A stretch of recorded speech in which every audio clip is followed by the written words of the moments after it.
Hey guys, what's up? Welcome back to, of course, your girl Cooking with Tammy. Today I'm going to show you how I make my delicious ground beef crunch wrap. Quick and easy, and of course, you already know the rest. Absolutely delicious. This recipe right here is not only perfect for game day, but it's just in time for Taco Tuesday. So with all of that being said, let's get to cooking. We're going to need, of course, some ground beef. It's about 1 pound. We're also going to need cheese. We have cheddar cheese along with fiesta cheese. We have our tortillas. We have the large size as well as the smaller size tortillas. Guacamole, fresh salsa, aka Pico de Gallo, jalapeños, cilantro. And for our seasonings, let's see, we have some taco seasoning, a little beef bouillon, taco ranch sauce, a saucy sauce, yes. And we have our Doritos. Now, if you don't have Doritos, not a problem. You can always substitute with tostadas or tortilla chips. With all of that being said, let's get to cooking.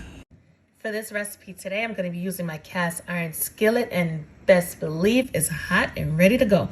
We're going to place our ground beef into the pan, and the reason why I didn't add any oil is because it's not necessary, based on the fact that I'm using a ground beef that has a fat content. However, if you're going to be using 80% lean and 20% fat ground beef, you may want to add a little oil. It's all your preference, basically. But we're not going to add any oil to this. What we are going to do is we're going to go in there with our ground meat chopper, chop it up really finely, allow all of the oil to be extracted, yes, and we want our meat to brown up perfectly. Once we're done, I'm going to go in there with my spatula, break it up a little bit more, flip it on over, and we will be good to go. It took about 2 to 3 minutes to brown our meat on up. However, we still have a little pink going on, so I'm going to make sure to brown that on out. This part right here should take a couple of seconds. We just want to make sure everything is perfectly brown. As you can see, we have a lot of oil going on in this pan, and we don't need all of this oil. So in the meanwhile, get those strainers ready because we are going to drain it off. Now, here's the thing. This is one of the main reasons why I didn't season prior to cooking the meat, only because I knew we was going to have a lot of fat in the pan. Also, who wants to lose all of that good tasting seasoning once we add it to our meat? I know not me. So get those strainers ready, and we're going to drain it off in 1, 2, 3.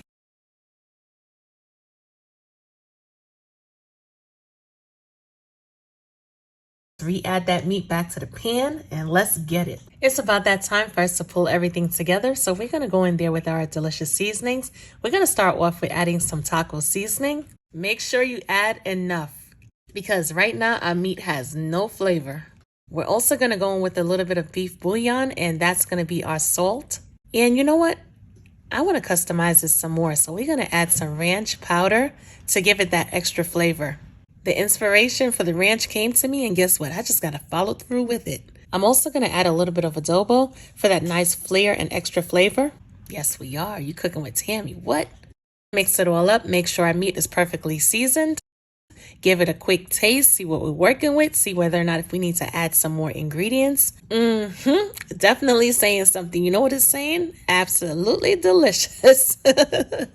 And of course, if you want to add some additional seasonings, now would be the perfect time to do so. I'm going to turn the stovetop off, allow the meat to cool down just a bit. In the meanwhile, while our meat is cooling on down, I am going to rough chop my cilantro. And of course, I know there's a lot of people that have a hate relationship with cilantro. They just don't like it. For those of you who do like it, of course, get to chopping. And for those of you who don't, of course, you can always exclude it from this recipe. And that is it. Ready to go. First thing we're going to add to our large size burrito size tortilla is our saucy sauce, all right? This is some taco ranch sauce, like I said. Going to spread it on there. Get that little extra saucy sauce going. Going to take our meat, big old spoonful, just like that. Set it on top of the sauce.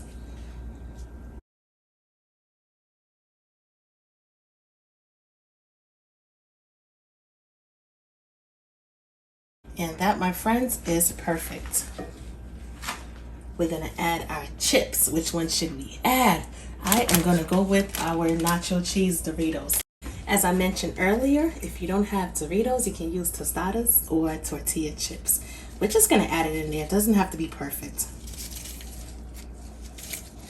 And that's going to give us our extra little crunch. when we bite into it, all right? Just like that. Perfect. We're gonna add some of our salsa. You could either use store-bought salsa or you can make it yourself.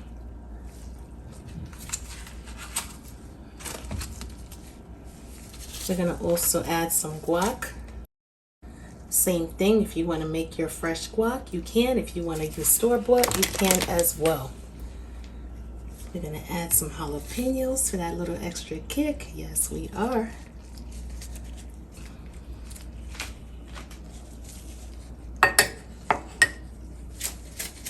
Get that cilantro going. Perfect. And we are going to add our cheeses. I have 2 blends of cheese. As I mentioned, I have cheddar cheese, and I also have my fiesta blend of cheeses as well. Or should I say my taco cheese. Add that cheese. You want it nice and cheesy.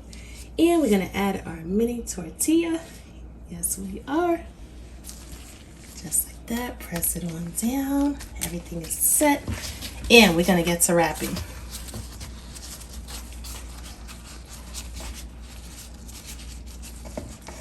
So easy. Nothing complicated. Hold it in place as you fold it in place. Just like that. All right. And this is what it should look like. We're going to use our separate pan and we're going to place it in our pan in 2 seconds. And the reason why we're adding it to our pan is not only to toast it on up and brown it on both sides, but we want to lock the sides in as well. So while we're eating it, our filling is not falling all over the place. Alrighty, we are going to flip it on over and perfectly sealed and good to go. When it comes to this part right here, you want to lower your stove top. Yes, you want your pan nice and hot and ready to go, but you don't want to brown your tortilla too much because when it comes to presentation, it's not going to look the best. Lower that flame, allow the cheese to melt, which would allow the tortilla and everything to stick the way it's supposed to. Once you're done, you're going to flip it on over, give it some time as well, and you'll be good to go. Okay, perfect. Alrighty, we got the pizza cutter on hand. We are about to cut into our delicious ground beef Crunchwrap. Yes, we are. So without further ado, let's get it. Nice and crispy and crunchy. Look at how gorgeous. A definite winner. You see that melted cheese in there? Peeking out saying, hey, what's up? What's good? You have all of your Pico de Gallo as well peeking out. You have your ground beef perfectly cooked, perfectly seasoned. This right here is everything. Now, to top it off and serve it, I'm going to sprinkle a little bit of fresh cilantro for those of you who do eat cilantro. And you're going to serve it on up with either sour cream or your taco ranch dipping sauce. Or if you want to add some melted cheese to it, make it nice and cheesy, you can do that as well. And with all of that being said, I'm your girl Cooking with Tammy, and I will definitely catch you in another video. Bye, guys.